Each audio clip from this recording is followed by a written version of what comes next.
하나님은 살아계십니다. 살아계신 주님께서 이 밤에 우리에게 기도를 시키시고 하나님의 뜻에 합한 기도에 응답하시는 귀하고 복된 밤 되기를 예수님의 이름으로 축복합니다. 우리 좌우에 계신 분들과 인사할까요? 기도는 하나님의 축복의 통로입니다. 인사하겠습니다. 아멘, 아멘. 오늘은 기도 잘하는 성도 세 번째 말씀으로 부르짖어 기도하라, 부르짖어 기도하라 라는 제목으로 하나님 말씀을 살펴보도록 하겠습니다. 우리가 금요일에 벌써 이제 세 번째에 걸쳐서 기도라는 주제, 특별히 기도를 어떻게 잘할 수 있을까, 또 기도를 왜 잘해야 되는가 살펴보고 있는데요. 여러분, 기도력이라는 표현이 있다 그랬어요. 기도력, 기도하는 힘, 기도하는 능력. 네. 기도를 더 잘하고 더 깊게 하고 더 응답받는 기도할 수 있는 힘 있다 그랬습니다. 그런데 그건 저절로 된다고 하진 않았어요. 나이가 든다고 예배를 드린다고 저절로 되는 게 아니라 바르게 기도를 배우고 그 기도를 해봐야 된다 그랬어요. 그리고 우리에게 기도를 가르쳐주고 싶으신 분 누구죠? 네, 예수님께 기도를 배우고 그 예수님의 몸된 공동체인 교회 안에 그 기도를 또 연습해보고 실습해보고 또 기도의 응답을 위해서 우리가 간절히 한마음이 되어볼 때 기도의 능력, 기도력이 늘어날 줄 믿습니다. 우리 기도 잘하는 성도 오늘 세 번째 시간인데요. 잘 기억하시겠지만 복습을 해보겠습니다. 첫 번째 시간에는 기도가 습관이 되어야 한다라고 그랬어요. 습관. 그래서 예수님도 기도의 습관이 있으셨죠. 새벽에 그리고 습관을 쫓아 기도하셨습니다. 예수님은 굳이 기도가 필요 없는 분, 기도의 습관을 가질 필요 없는 분인데 왜 습관을 가지셨죠? 바로 저와 여러분에게 기도가 꼭 필요하고 기도를 통해 복 주기를 원하시고 기도가 습관이 될 때 습관적인 기도는 능력이 되고 힘이 되고 그것이 성장을 이끌어준다라고 했습니다. 습관적인 기도는 바로 기도하는 시간과 장소를 특정할 수 있어야 된다 그랬어요. 기도가 필요할 때 기도하고 기도가 하고 싶을 때 하는 기도뿐만 아니라 내가 필요하지 않아도 내가 습관을 쫓아 기도했다 그랬어요. 성경 많은 사람들이 습관을 쫓아 기도했죠. 예수님 대표적이고 또 다니엘이 그러하다라고 했습니다. 여러분 어떻습니까? 이번 한 주간 습관, 이 기도가 내 삶에 좋은 습관으로 자리 잡고 있습니까? 네. 계속해서 기도 잘하는 성도로 준비되기를 바랍니다. 또 지난 시간에는 두 번째로 기도 잘하는 성도, 성경 말씀으로 기도하는 것에 대해서 말씀드렸어요. 성경 말씀으로 기도하는 것의 반대가 뭐예요? 생각나는 대로 기도하는 것, 내가 지금 원하는 대로 기도하는 것. 그러나 생각나는 것, 원하는 것 기도가 할 수 있지만 내 생각이, 내 원하는 것이 하나님의 원하는 것과 생각과 다를 때가 있을까요, 없을까요? 있겠죠. 기도 응답은 내가 간절히 한다고 열심히 한다고 되는 게 아니라 하나님의 뜻에 맞는 기도, 그것이 응답받는 기도라고 했습니다. 그래서 하나님의 뜻은 주로 어디에 나타나 있죠? 성경 말씀입니다. 그래서 우리가 예배 시간에, 지금과 같은 예배 시간에 말씀을 듣고 그 말씀에 기초하여 내가 원하는 기도, 하고 싶은 기도, 정말 긴급한 기도가 있지만 먼저 들은 말씀을 생각하며 말씀에 중심을 두고 기도해 보는 것, 그것은 하늘의 보좌를 흔들고 하나님께서 결정한 바를 바꾸는 하나님 성경에 있는 표현들이죠. 그래서 하나님께서 가장 기뻐하시는 기도가 하나님의 뜻대로 성경 말씀대로 예배 시간에 먼저 기도하는 거다라고 말씀드렸어요.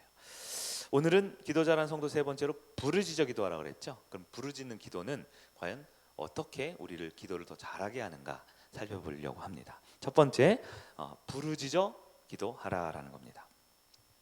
여러분은 평소에 멀리 갈 거 없고요. 우리가 그리스도인이 이번 주에도 기도 생활 하셨잖아요. 여러분 월, 화, 수, 목, 금 오늘 예배 전까지 기도를 여러 번 하셨을 텐데 가장 많은 기도의 습관이 뭡니까? 네, 침묵으로 기도하는 분들도 있고요. 또 말씀 보면서 깊이 묵상하면서 기도하는 분들도 있겠어요.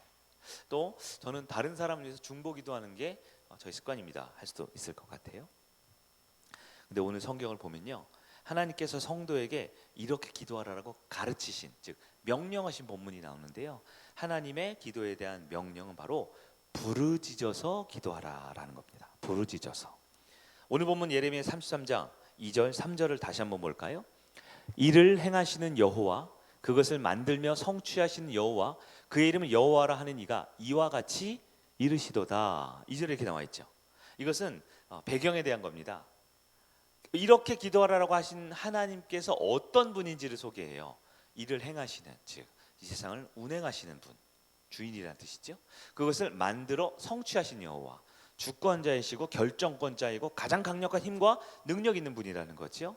그 이름은 여호와라는 이가 스스로 있는 자, 여호와는 스스로 있는 자라는 거죠.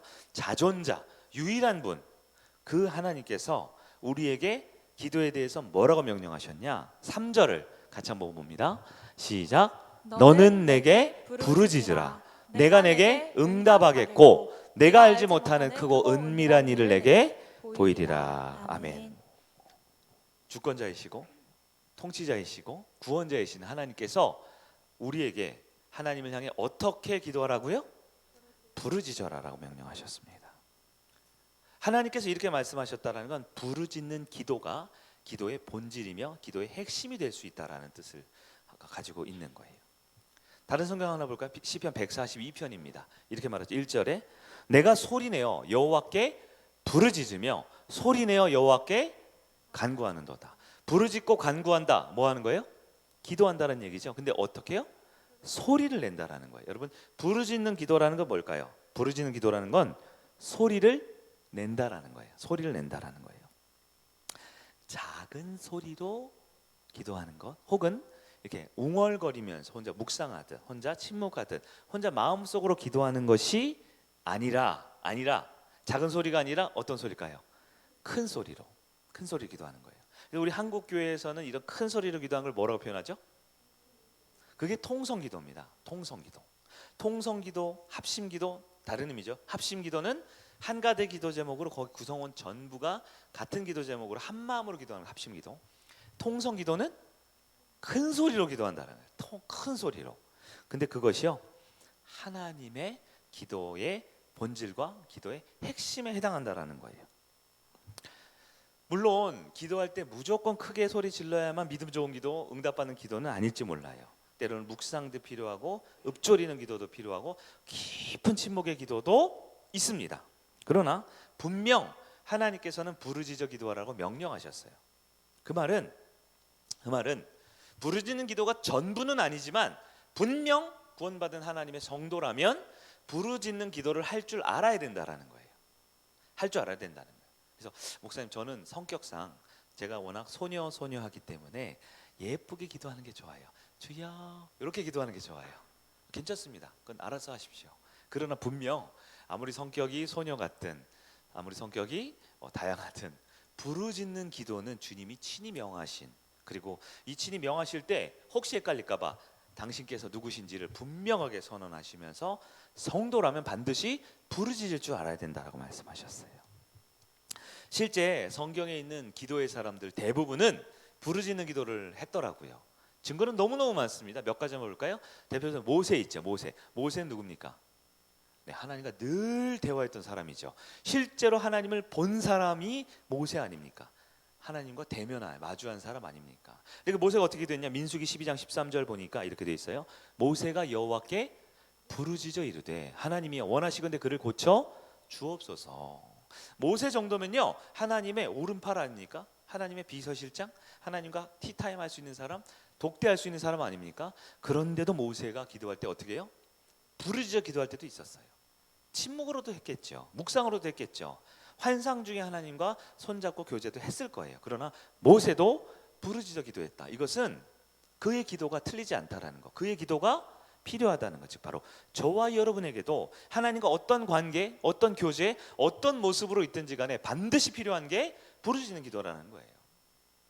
한 사람 더 볼까요?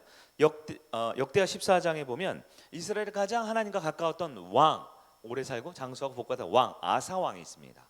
뭐 어떻게 표현되어 있습니까? 아사가 그의 하나님, 이건 굉장히 친밀한 표현이에요. 나의 하나님 이런 뜻이거든요. 그러니까 우리의 하나님, 교회의 하나님, 민족의 하나님이 아니라 아사와 아주 친밀한 관계였다는 걸 표현합니다. 그런데 그의 하나님 여호와께 어떻게 해요? 부르짖어 기도했다라는 거예요. 그렇게 친밀한데요. 여호와여, 힘이 강한 자와 약한 자 사이에는 주님밖에 도와줄 리가 없사오니 우리 하나님 여호와여 우리를 도우소서라고 아사 왕도 부르짖어 기도했다라는 겁니다. 역대하 32장 20절 보면요, 여러분 기도하면 유명한 왕 한 명 더 있죠. 바로 히스기야 왕. 네. 생명이 15년이나 연장되었고, 네? 죽을 병이 고쳐졌던 하나님이 그 기도에 응답하셔서 히스기야 왕. 근데 그 히스기야 왕도 어떻게 기도했어요? 이러므로 히스기야 왕이 아모스의 아들 선지자 이사야와 더불어 하늘을 향하여 부르짖어 기도했더니. 여기 보면 또 기도의 특징, 세트로 기도를 했다는 걸 봅니다. 여러분 여기서 선지자 이사야서 알죠? 네, 그 이사야 66장 썼던 그 이사야 선지자와 함께 어떻게 해요? 부르짖어. 한 사람은 왕이고요, 한 사람은 제사장이에요, 선지자예요. 그날의 가장 좋은 왕궁 학사예요. 근데 이 두 사람이 사회적 지위와 체면과 명성, 그런 권위가 있음에도 불구하고 하나님 앞에서는 어떻게 해요? 어린아이가 엄마를 찾듯 부르짖어 기도했다라는 겁니다. 여러분 부르짖어 기도할 수 있습니까? 정말 부르짖어 기도할 수 있습니까? 그 부르짖는 기도를 기도력이라고 표현할 수 있습니다. 부르짖을 줄 아는 자가 진짜 기도할 수 있는 사람, 기도에 잘하는 성도가 된다라는 거예요. 실제로 한 성도가 구원받아 예수님의 자녀가 되어서 신앙생활을 하다가 어떻게 보면 신앙생활이 제자리 걸음 갔다가도 이 부르짖는 기도가 딱 열리는 순간 신앙의 새로운 차원의 문이 열리는 것과 똑같아요. 부르짖기 시작했다라는 것은 아주 놀라운 능력이 있거든요. 그전에는 그냥 얌전하고 그냥 조용하고 그냥 좀 더 젠틀하고 그냥 좀 더 이렇게 우아한 그런 신앙생활에서 부르짖기 시작했다라는 것은 변화가 시작되는데요. 두 번째로 바로 부르짖는 기도의 능력이 열린다라는 것을 볼 수 있습니다. 부르짖는 기도는 어떤 능력이 있을까요? 부르짖어 하는 기도의 능력. 첫 번째는 그 부르짖는 기도가 성경을 따르는 기도이기 때문에 능력이 있습니다. 성경을 따르는 기도예요. 왜냐하면 성경에 부르짖으라, 또 부르짖을 때 응답이 된다, 능력이 있다라고 약속하셨거든요. 여러분 사람이 기도를 생각하지 말고 한번 생각해 보세요. 누군가 막 부르짖어요. 왜 부르짖을까요? 간절한 마음이 있을 때 부르짖게 되는 겁니다. 어떤 한 사람이 있어요. 그 사람이 어떤 사람인지 알려면 그 사람이 하는 말을 들어보면 알 수 있습니다. 사람은 마음에 가득한 것이 드러나게 돼 있어요. 말로 드러나고요, 행동으로 드러나고요, 표정과 눈빛으로 드러나게 돼 있어요. 그래서 어떤 한 사람과 만나서 한 2분, 3분 정도 만나보면, 저같이 사람을 많이 만날 기회가 있는 사람은 한 2, 3분 만나보면 그 사람이 아무리 어떤 척을 하고 어떤 체를 해도 2, 3분 만나보면 그 사람의 마음이 훤히 들여다 보입니다. 그리고 몇 번 정도 그 사람과 깊은 만남과 교제를 해보면 그 사람의 관심사, 그 사람의 인생이 보이기 시작하는 거죠. 영적인 부분도 마찬가지예요. 특히 영적인 부분도. 네. 우리가 예배를 드리잖아요. 근데 예배를 드리는 이 종교라는 행위가 그 사람의 믿음과 신앙을 보여주는 것이 아니에요. 하나님은 그렇게 보지 않습니다. 네? 부족한 목회자도 그렇게 보지 않아요. 믿음이 있는 분들도 마찬가지 보입니다. 교회 예배 몇 번 드리고 몇 번 봉사했느냐가 그 사람이 진짜 영성과 그 사람의 마음의 중심을 드러내는 게 아닌 걸 알고 있어요. 오히려 그 예배를 드릴 때 그 사람의 옷차림을 보면 그 사람이 얼마나 하나님 앞에 진실하고 간절한지를 볼 수 있습니다. 찬양을 부를 때 찬양의 태도를 보면 그 마음속에 어떤 마음이 있는지를 알 수 있습니다. 특히 기도하는 자세를 보면 알 수가 있습니다. 한 성도가 예배 시간에, 기도 시간에 막 부르짖어 기도한다? 그럼 그 사람의 마음에 간절함이 있는 거죠. 절박함이 있는 거죠. 정말 사모하는 마음이 있는 것이지요. 네. 어떤 회사에서 청년들을 쭉 앞에 놓고 입사 시험을 면접을 봅니다. 어떤 사람은 좋은 학교를 나오고 어떤 사람은 스펙이 좋고 그래요. 근데 어떤 사람은 입사를 시험 볼 때마다 떨어져요. 계속 떨어져요. 네. 이 회사에 꼭 합격하고 싶어요. 그럼 어떻게 해요? 수험번호를 부를 때부터 이 청년의 태도는 아마 달라질 거예요. 자기 번호를 부를 때부터 대답이 다릅니다. 네, 앞에서는 그 면접 인도해주는 그 사람 앞에서의 모습도 달라요. 굉장히 간절하고 굉장히 사모하고 난 꼭 취업을 하고 싶습니다 라고 간절함이 드러나게 되어 있을 거예요. 나는 요즘 하나님 앞에서 어떤 태도를 갖고 있습니까? 주변 사람들의 반응이나 평가는 중요하지 않을 것 같아요. 나는 하나님 앞에 정말 응답받기 원하는 그런 진실한 태도를 갖고 있습니까? 아니면 똑같이 그 자리에 앉아 있지만 내가 앉아 있는 자세, 나의 발 모양, 여러분 아시죠? 내가 지금 간절한 발 모양인지 졸려서 하는 발 모양인지 아시죠? 예배 드릴 때 나의 시선이 어디 있습니까? 목회자를 향해서 말씀을 듣는 태도입니까? 아니면 먼 산 쳐다보듯 오늘도 빨리 지나가라 하는 태도입니까? 목사도 알고요, 하나님도 알고요, 여러분도 아마 아실 거예요. 진실한 태도가 여러분의 마음을 보여주는 겁니다. 하나님을 향해서 집중해 볼까요? 목사님이나 성도들은 다 중요하지 않으니까요. 하나님을 향해 정말 진실한 마음이면 하나님은 여러분의 기도에 응답하실 것입니다. 부르짖는 기도는 두 번째, 자기를 내려놓는 기도입니다. 왜냐하면 부르짖는다라는 것은 그 순간만큼은, 적어도 기도할 때만큼은 하나님 없이는 살 수 없기 때문에 그래요. 부르짖는 기도는 하나님만을 의지한다는 기도예요. 우리 아까 요즘 전도사님이 요즘 밀고 있는 찬양이 있죠. 뭐예요? 주 없이 살 수 없는 이 찬양이죠.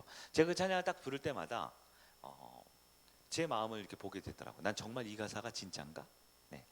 사실 어쩔 때는 주 없이 살 수 없네 하지만 주 없이 살 수 없네 보면서 오늘 누가 왔나 안 왔나, 예배 시간 조명이 괜찮은가, 음향이 괜찮은가. 제가 가사는 주 없이 살 수 없네 하지만 제 마음에 주 없이도 살 수 있을 것 같을 때가 있었던 것 같아요. 주 없이도 내가 설교를 잘하면, 우리 찬양팀이 찬양을 잘하면, 우리 성도들이 정말 잘 준비를 하면 교회가 잘 되지 않을까? 네. 물론 이렇게 구체적으로 생각은 안 했지만 제 마음의 중심이 그러지 않았을까요? 근데 어떤 날은 정말 앞에서 인도하는 전도사님도, 열심히 반주하는 우리 청년들도, 열심히 우리 예배당을 준비하는 사람들도 하나도 보이지 않고 정말 주님 한 분만이면 나는 만족합니다, 주님이 없이는 살 수 없을 것 같아요 라고 고백할 때가 있을 거예요. 그럴 때 뭡니까? 자아를 내려놓게 되는 거죠. 내려놓게 되는 거죠. 우리가 부르짖지 못한다라는 가장 큰 특징은 뭐냐면 아직 내려놓지 못하는 뭔가가 내한테 있다는 거예요. 그게 자존심이든, 그게 내 남들한테 보여지는 어떠한 그런 이렇게 끝까지 내려놓지 못하는 자기의 혹은 자기 생각이든. 그러나 부르짖는 기도를 할 수 있다라는 것은 하나님께 항복합니다. 하나님께 무릎 꿇습니다. 하나님께 어떤 말씀이든 힘들고 어렵지만 내가 순종하겠습니다, 내가 겸손히 받아들이겠습니다 하는 태도가 바로 부르짖는 기도다라는 거예요. 여러분 어떻습니까? 그냥 단지 큰 소리로 주여 외치기만 하라는 그 의미가 아닙니다. 진짜 내가 하나님과의 관계에서 항복하며 주님만이 전부입니다라고 고백할 수 있을까요? 세 번째, 부르짖는 기도의 능력 세 번째는 그것이 바로 하나님의 구원의 이름을 부르는 기도이기 때문에 능력이 있습니다. 여러분, 하나님의 이름에는 영적인 능력이 있다 그랬습니다. 하나님, 이건 한국말이지만 한 분밖에 없는 유일한 분이라는 뜻으로 하나님이라고 표현하지만 구약에는 여호와 혹은 엘로힘, 스스로 있는 분, 존재하는 자, 이런 뜻으로 돼 있고요. 또 영어에는 또 다른 표현들이 이렇게 있겠죠. 그러나 그 나라마다 민족마다 부르는 고유한 이름인 그 하나님의 이름에는 우리를 향한 구원의 의미가 담겨 있습니다. 여러분 잘 아시는 바울이 기록한 로마서 말씀에 있죠. 로마서 10장 13절, 우리 잘 아는 말씀입니다. 같이 한번 읽어볼까요? 시작. 누구든지 주의 이름을 부르는 자는 구원을 받으리라. 아멘. 주님의 이름을 어떻게 해요? 부르는 자는 구원을 받는데요. 지금 로마서를 누가 썼다고요? 사도 바울이 썼죠. 근데 이 똑같은 고백을 사도 베드로도 하고 있습니다. 사도행전 우리 22장 21절 볼까요? 처음 초대교회 사도행전 베드로가 설교할 때 이야기입니다. 같이 읽어봅니다. 시작. 누구든지 주의 이름을 부르는 자는 구원을 받으리라 하였느니라. 근데 사실 베드로의 이 고백은 바울과 똑같지만 베드로의 고백은 하였느니라 했죠. 이건 베드로가 직접 한 게 아니라 성경에 이렇게 기록되어 있었어 라고 선포하는 겁니다. 여기서 중요한 건 주님의 이름을 부르는 자는 어떻게 된다고요? 구원을 받는다고요. 참 이거 참 어떻게 보면 이거 참 너무 황당한 이야기 아닙니까? 주의 이름을 위해서 예배하는 자는, 주의 이름을 위해서 헌금을 많이 하는 자는, 주의 이름을 위해서 봉사를 엄청나게 하는 자는, 주의 이름을 위해서 하여튼 뭔가를 하는 자는이 아니고요. 그죠? 뭐라고요? 이름을 부르는 자는. 그럼 이름을 부를 때 왜 구원이 있을까요? 부를 때 구원이 있을까요? 그의 이름에 구원이 있을까요? 그렇죠. 하나님의 이름에 구원이 있습니다. 하나님의 이름은 구원하시는 이름입니다. 그래서 우리의 성도들의 인생의 주어가 하나님으로 바뀌어야 돼요. 기쁠 때나 슬플 때나 언제나 하나님이 주어가 돼서 말할 수 있어야 됩니다. 그런 사람에게는 하나님의 구원의 능력이 임하기 때문이지요. 바울도 말했습니다. 누구든지 주의 이름을 부르는 자는 구원을 얻으리로다. 베드로도 처음에 설교했습니다. 누구든지 주의 이름을 부르는 자는 구원을 얻으리로다. 이 말씀이 어디서 나왔을까요? 그들의 머리에서 나온 게 아니라 하나님이 알려주었죠. 언제 알려줬냐? 구약에 알려줬습니다. 요엘 선지자를 통해서 알려줬죠. 한 장 더 볼까요? 요엘 2장 32절입니다. 같이 봅니다. 시작. 누구든지 여호와의 이름을 부르는 자는 구원을 얻으리니. 아멘. 성경은 구약이든 신약이든 그것이 사도이든 선지자이든 동일하게 말하고 있습니다. 주님의 이름, 하나님의 이름을 부를 때 구원이 임한다라고요.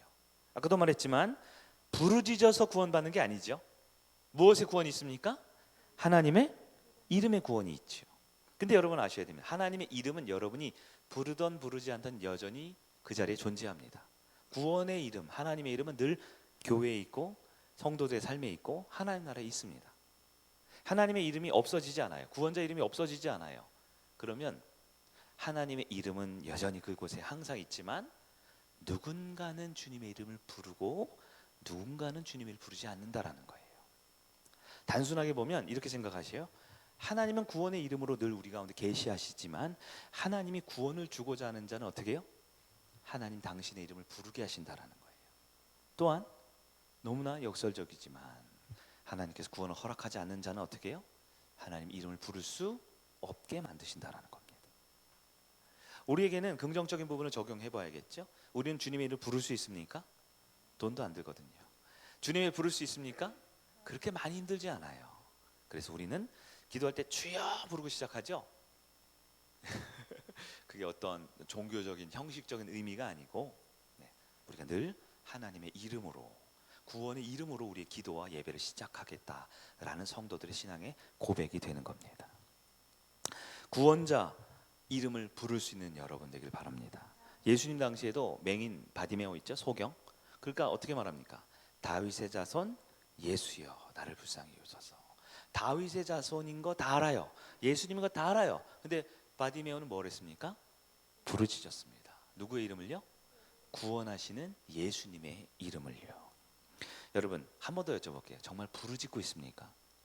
하나님의 이름을, 구원자의 이름을 부르기만 하면 우리에게 어떤 연약함과 죄악됨과 허물이 있어도 그 모든 것을 다 덮고도 남는 큰 은혜로 우리를 구원하실 수 있는 그 하나님의 이름을 여러분 부르짖고 있습니까?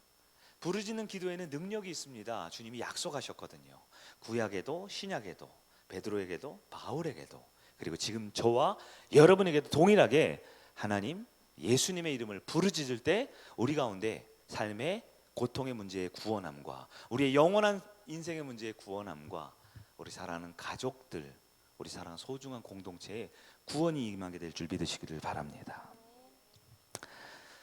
그런데 한 가지만 더 해볼게요. 근데 그렇게 부르짖는 기도가, 간절한 기도가, 통성 기도가 하나님께서 주시는 능력의 통로, 응답받는 통로라고 그랬어요. 성경에 기록된 대로 따르는 성경대로 하는 게 부르짖는 기도가 되고요. 자기를 내려놓기 때문에 하나님만 높이는 기도가 되고요. 하나님의 이름의 구원의 능력이 있기 때문에 부르짖어 기도할 때 구원이 임하게 되는데 문제는 그런 기도가 잘 되지 않는다라는 거예요. 즉 침묵 기도하십시오, 묵상 기도하십시오, 집에서 알아서 기도하십시오 하면 다 오케이 하는데 부르짖어 기도하려고 그러면 잘 안 돼요. 어떻게 안 됩니까? 막 부르짖기도 하려고 그러는데 입이 안 떨어질 때가 있어요. 막 부르짖어 기도하려는데 뭘 기도해야 되지? 기도 제목이 생각나지 않을 때가 있습니다. 때로는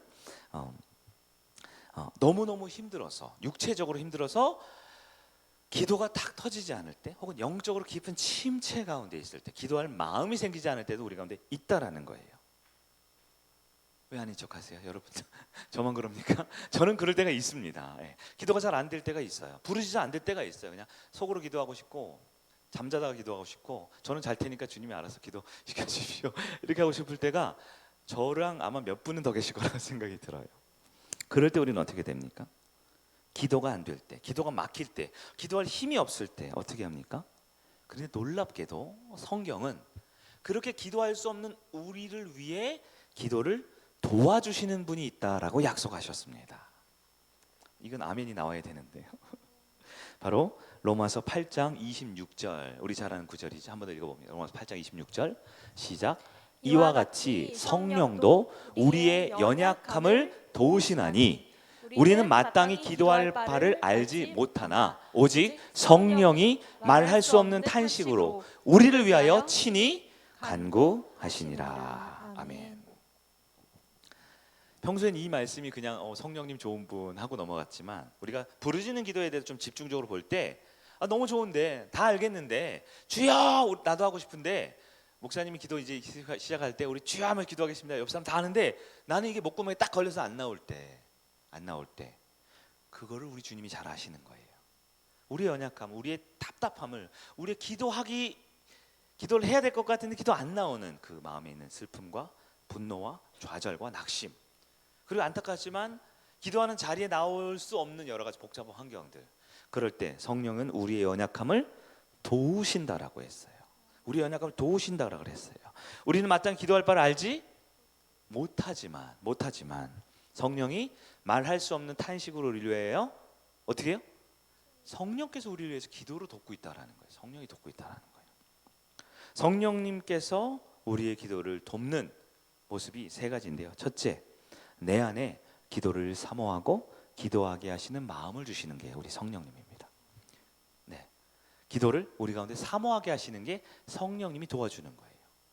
그러니까 우리는 기도해야지 라는 어떤 행위와 종교적인 기준을 채우기 위한 것보다 더 중요한 게 뭐예요? 부르짖어 기도하기 위해선 성령님의 도움을 구해야 된다는 거예요. 두 번째로, 성령님께서는 기도할 내용을 우리에게 알려주세요. 아까 말했죠. 우리는 마땅히 기도할 바를 알지 못한다라는 거예요. 이게 뭐예요? 저 기도 제목 있는데요. 저 뭐 기도 잘하는데요. 그런데 그렇지 않아요. 여러분, 기도하다가 기도가 탁 막힐 때 있죠. 아무리 직분을 받고 아무리 교회를 오래 다니고 아무리 통성기도 30분 40분 해도 기도가 탁 막힐 때가 있다라는 거예요. 그럴 때는 기도하려고 머리를 짜내거나 기도하려고 성경을 뒤적거리거나 설교 노트를 보는 것이 필요한 게 아니라 우리에게 기도할 내용을 알려주시는 분이 있음을 여러분 기억하셔야 합니다. 부르짖어 기도할 때는 반드시 성령님이 필요한 거예요. 마지막 세 번째로는 성령 기도할 때 하나님과 친밀함을 누리게 하셔요. 친밀함을. 그냥 기도하는 게 아닙니다. 막 부르짖어 기도하는데요, 가끔 이거 기도하는데 이거 내가 기도 이렇게 해도 되는 건가? 이거 진짜 들으시는 거 맞아? 라는 불안함과 그 뭔가 좀 막연한 마음 들 때 있죠. 저는 그랬어요. 전에 이제 수련회 갈 때, 중고등부 수련회 갈 때, 제가 중고등부 때 가면 이제 부흥사님이 일단 할렐루야를 100번 따라하라 그래요. 그러면 할렐루야 막 따라하기도 하고 막 일단 주여를 10번 하래요. 주여 십창이라고 하죠. 10번 정도 막 하다 보면 이제 분위기가 어떻게 해요? 후끈 달아올라서 그냥 막 기도하는데요. 막 기도하다가 동해물과 백두산이도 하고 막 기도를 해야 되니까 안 하면 거의 2단 되거든요. 거기서 막 기도를 할 때 있는데요. 가끔 그런 마음이 들어요. 근데 이거 진짜 하나님 안 계시면 어떡하지? 내가 이렇게 열심히 기도하고 열심히 간절히 부르짖는 이거 내가 지금 이거 그냥 소위 말해 이거 삽질하는 거 아닌가? 이런 생각이 막 들 때가 있었어요. 근데 놀랍게도 그럴 때마다 저는 막 입술로는 기도를 막 하고 있는데 제 마음에 어떤 감동이 있냐? 하나님께서 주시는 감동이 있어요. 우리가 그러죠. 우리 이 문자를 보낼 때 내가 한 번 보내면 저 사람 한 번 보내죠. 내가 한 번 보냈는데 저 사람 오기 전에 내가 딴 걸 보내면 막 꼬이잖아요. 막 문자가 꼬이죠. 그럼 나중에 막 서운하기도 하고 그러죠. 근데 대화라는 건 어때요? 대화가 좋은 건 내가 이렇게 말을 하고 저 사람이 말을 하는데 오디오가 겹칠 때 있죠. 동시에 딱 말을 해도 내가 저 사람을 신뢰하고 내가 저 사람을 사랑하면 말이 막 겹치고 서로 막 해도 그게 이해가 되고 공감이 되고 막 말이 섞여서 자연스럽게 그 다음 말로 이어지게 되죠. 기도할 때도 그래요. 기도를 할 때 많은 사람들이, 초보자들은 기도할 때 내가 많이 막 기도를 하면 하나님이 이렇게 팔짱 끼고 그래 좀 더 해봐라, 좀 더 간절히 해봐라, 좀 더 길게 해봐라, 좀 더 경건하게 다리 꼬지 말고 좀 더 뜨겁게 기도해봐라 라고 할 것 같은데 그렇지 않아요. 우리가 기도할 때 하나님도 우리에게 말씀을 하시나요? 말씀을 하세요. 그래서 나는 막 기도하는데 기도를 하면서 이 생각의 영역이 하나님이 원하시는 생각을 할 때도 있고요. 나는 말로 기도를 하고 생각으로는 그 얘기를 하는데 내 마음 가슴 속에 하나님의 음성이 딱 들릴 때가 있어요. 왜냐하면 기도는 원래부터 그런 거거든요. 원래부터 그런 거거든요. 로마서 8장 14절 15절 이 말씀을 볼까요? 아주 중요한 구절입니다. 우리가 기도할 때 아주 중요한 구절이에요. 무릇 하나님의 영으로 인도함을 받는 사람은 곧 하나님의 아들이라. 여기서 하나님의 영이 누구죠? 성령이죠. 성령 인도함을 받는 사람은 하나님이 누가 된다고요? 이게 왜 필요하냐? 기도의 자격이나 기도의 조건이 아니라 기도하는 사람의 신분, 그의 존재를 처음부터 바꿔놓는 기도라는 거예요. 네? 합리적인 기도, 꼭 필요한 기도, 간절한 기도보다 더 강력한 기도가 뭔지 아세요? 아들이 하는 기도입니다. 아무리 이건 이성적으로 꼭 들어줘야 되는 기도 있죠. 네, 하나님이 들어줘야. 이거는 안 들어줄 수 없는 그런 너무나 이성적이고 합리적이고 인류애적이고 아름다운 기도 있잖아요. 근데 그런 기도보다 더 강력한 게 뭔지 아세요?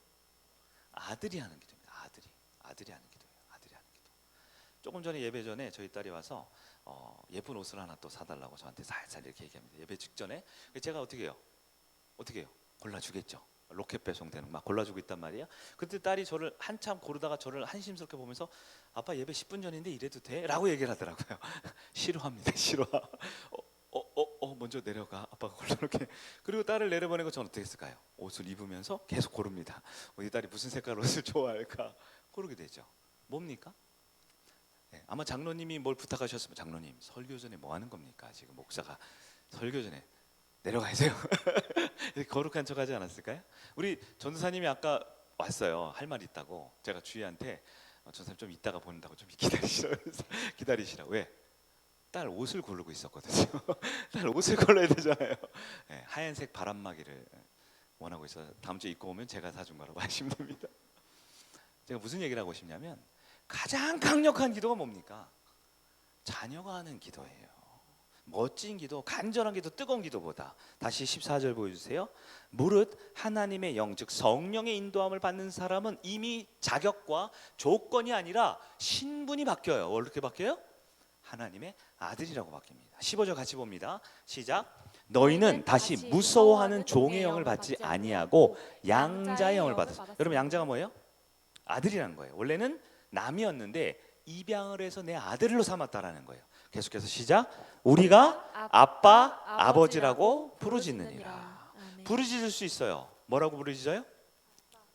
뭐라고 부르짖어요? 이성적으로, 합리적으로, 합당한 기도, 멋진 기도, 훌륭한 기도가 아니고요. 그냥 아빠 하면 끝난다라는 거죠. 원래 하나님을 아버지라고 부를 수 있지요. 그런데 여기서 성령의 영을 인도함을 받을 때 그 관계가 어떻게 돼요? 더 말랑말랑해진다라는 거예요. 더 친근해진다라는 거예요.